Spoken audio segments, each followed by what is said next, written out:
पहली खबर यह है कि इमरान खान साहब को जो ऑफर की गई है अभी, उसकी असल कहानी सामने आना शुरू हो गई है। देखिए, एक तो यह है कि तारिक फजल चौधरी साहब अचानक ही आउट ऑफ द बॉक्स आए। उन्होंने आकर कहा नहीं जी, वो इमरान खान साहब की पार्टी लिख कर दे और वो ये कहे कि इमरान खान साहब बनी गाला जाना चाहते हैं तो हम उन्हें बनी गाला शिफ्ट कर देंगे। उसके बाद जब पूछा गया राणा सनाउल्लाह से तो उन्होंने कहा जी हमें कोई एतराज़ हुकूमत को नहीं होना चाहिए अगर पाकिस्तान तहरीक इंसाफ इस तरफ बढ़ती है तो। अब जो एस्टेब्लिशमेंट है उसके पास इस हवाले से कोई खबर नहीं है, कोई चीज़ नहीं है। तो मामला क्या है? मामला यह है कि इमरान खान साहब को ये ऑफर कोई संजीदगी से नहीं दी गई, लेकिन ये इस बात को इन्होंने कंफर्म कर दिया कि पहले भी ये ऑफर दी गई थी। और अब एस्टेब्लिशमेंट के साथ होने वाले मुज़ाकरात की एक कहानी शेर अफजल मरवत साहब ने भी सुनाई है। मैं ये सारी चीज़ें आपके सामने रखता हूं, लेकिन अभी ये ऑफर क्यों है ये ज़रा समझ लें। मौजूदा हुकूमत को पूरी कोशिश करने के बावजूद इमरान खान साहब के बयानिए का कोई तोड़ मिला नहीं। ज़मीन आसमान एक कर लिया, सारा कुछ करके देख लिया, इंडिया के साथ जंग हो गई, अफगानिस्तान के साथ जंग हो गई, सब कुछ करके देख लिया। अल्टीमेटली हर चीज़ के बाद इमरान खान साहब की मकबूलियत पहले से ज़्यादा हो जाती है। तो इमरान खान साहब की मकबूलियत ज़्यादा इसलिए है, जो आम आदमी पाकिस्तान का बार बार कह रहा है कि वो हार नहीं मान रहा, वो शिकस्त तस्लीम नहीं कर रहा। इमरान खान डट कर खड़ा है, वो जेल काट रहा है लेकिन अपने लिए कुछ नहीं मांग रहा। वो कहता है मुल्क के लिए बात करनी है जिसने, वो आकर बात कर लो। अब यहां से इमरान खान साहब लीड ले जाता है नवाज शरीफ से और शहबाज शरीफ से और बाकी लोगों से, जरदारी से, बहुत सारे और सियासतदान। मैं किस किस का नाम लूं, शर्मिंदा नहीं करना चाहिए ये, क्योंकि बड़े बड़े नाम है इसलिए मैं ले लेता हूं हर दफा। ये अस्पतालों में चले जाते थे, बैरून मुल्क इलाज के लिए चले जाते थे, लेकिन इमरान खान साहब नहीं जा रहे। अब यहां मामला फंसा हुआ है। तो इन्हें कोई कागज चाहिए ऐसा जिसको ये लाकर दिखाएं, देखें जी इमरान खान तो कहता है मुझे बनी गाला जाने दो, ये देखें जी उसकी पार्टी उसके बगैर तो सांस नहीं लेती, उसकी मर्जी के बगैर ये कैसे इमरान खान के लिए रिलीफ मांग रहे हैं। फिर दें या ना दें, इमरान खान को गंदा करने का एक मौका इनको मिलेगा। और देखें इमरान खान को जब बनी गाला जाना होगा ना तो वो फिर हुकूमत से बात नहीं करेगा, वो इमरान खान को जो लोग ऑफर करते हैं वो उन्हीं से बात करेगा। और ये ऑफरें पहले हो चुकी हैं। शेर अफजल मरवत साहब ने एक कहानी सुनाई और इसके बारे में डॉक्टर शहबाज गिल साहब ने भी इसका एक जवाब दिया।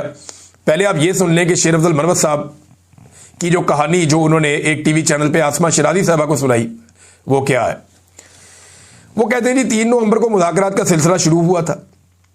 4 रुकनी कमेटी थी, अली अमीन गंडापुर, बैरिस्टर गौहर, मोहसिन नकवी और राणा सनाउल्लाह। ये 2 पॉलिटिकल लोग इधर के थे, 2 पॉलिटिकल लोग उधर के थे। बाद में एक मौके पर मैं भी शामिल हो गया। अच्छा, खुद को भी बीच में रख लिया शेर अफजल मरवत साहब ने। तो हुकूमत, एस्टेब्लिशमेंट और पीटीआई के दरमियान कुछ चीज़ें तय हो गई जिसमें इमरान खान की रिहाई भी शामिल थी। वजीर दाखिला ने अपना जहाज़ बैरिस्टर गौहर और बैरिस्टर सैफ को दिया और वो अटक गए ताकि मामला आगे बताए जा सकें। 25 नवंबर को बैरिस्टर गौहर को जेल भेजा गया जहां इमरान खान ने वीडियो रिकॉर्ड करवाना थी। वीडियो में इमरान खान ने यह कहना था कि वर्कर मेरी रिहाई होने तक संजानी पर ठहर जाएं। सब सेटल था, यहां तक कि इमरान खान से डिस्कशन हुई कि वीडियो जेल की सुलाखों के बाहर से बनाई जाए या फिर उनके अंदर से, जेल के अंदर से बनाई जाए। ये कह रहे हैं शेर अफजल मरवत।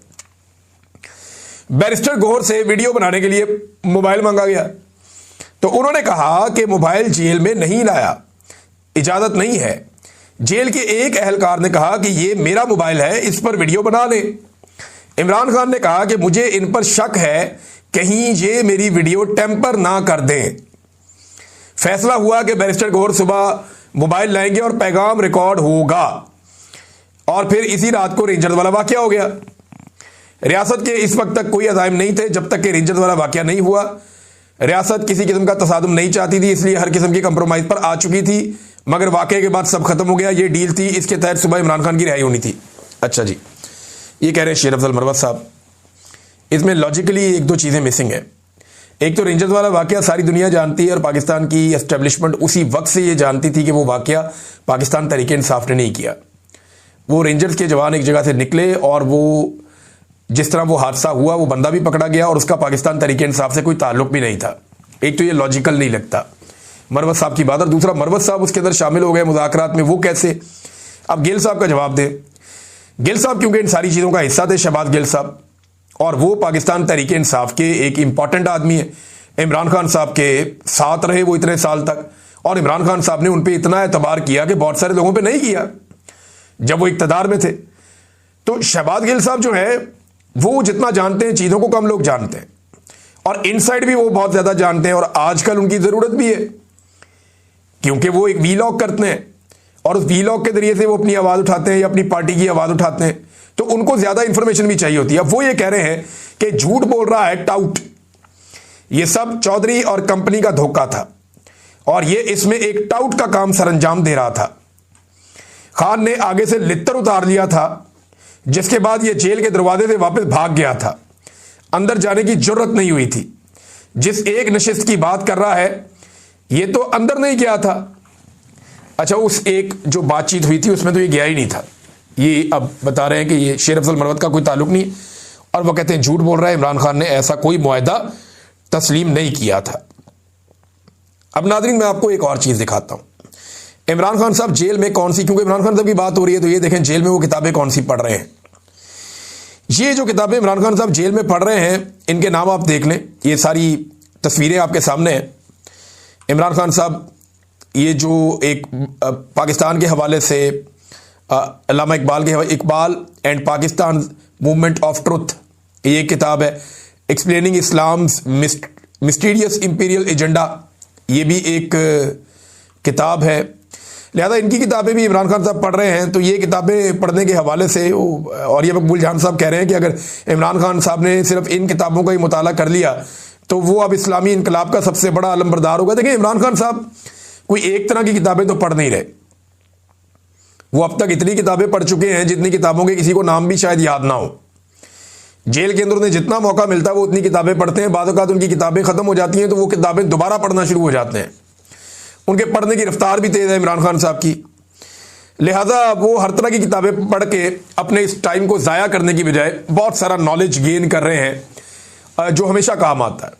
इंसान किसी भी उम्र में हो, किसी भी स्टेज पे हो, जो इल्म वो हासिल करता है वो उसके काम ही आता है। नादरीन, आसिम मुनीर साहब गए हैं मिस्र के दौरे पर, इजिप्ट, और मिस्र के दौरे पर वो तशरीफ ले गए। उस हवाले से खबरें बहुत सारी आई हुई हैं, वो खबरें मैं आपके सामने रखता हूं। लेकिन क्योंकि अब्राहम अकॉर्ड का आजकल बहुत बात हो रही है कि अब्राहम अकॉर्ड क्या है, एक्चुअली तो ये इसराइल को तस्लीम करना है, और जो इसराइल ने बमबारी की है उसके रद्द अमल के तौर पे कई मगरबी मुमालिक ने इसराइल को तस्लीम किया।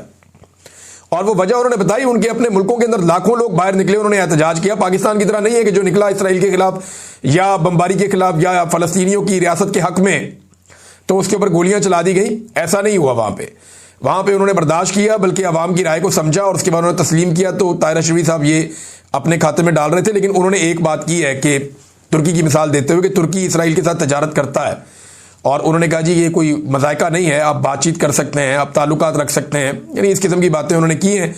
तो ताहिर अशरफी साहब इशारे दे रहे हैं, और ये आपको पता है कि सरकारी मुल्ला हैं सबसे बड़े। अब अगर ये कह रहे हैं तो फिर इसका मतलब है कि काम होने वाला है या करीब है या हो गया है।